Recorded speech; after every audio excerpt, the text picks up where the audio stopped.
বান্দরবনের লামা পৌরসভার ৮ নম্বর ওয়ার্ডের লাইনঝিরি এলাকায় সম্পত্তি দখলের অভিযোগে প্রতিবেশী মোহাম্মদ আব্দুল বারেকের পরিবারের পক্ষ থেকে সংবাদ সম্মেলন করেছে মোহাম্মদ ইসহাক।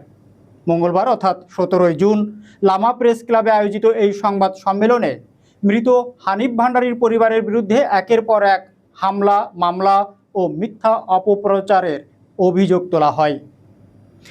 এ নিয়ে দেখুন লামা আলী কদম প্রতিনিধি জাহিদ হাসানের একটি রিপোর্ট।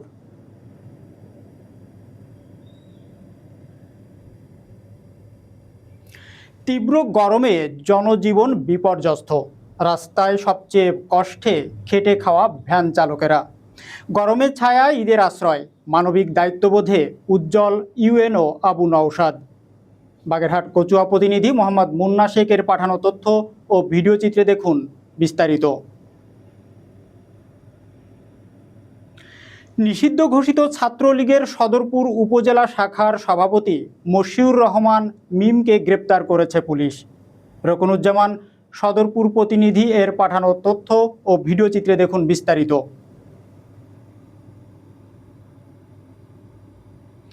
ভালুকা উপজেলা স্বাস্থ্য কমপ্লেক্সে দুদকের অভিযান, মিলল দুর্নীতি ও অনিয়মের প্রমাণ।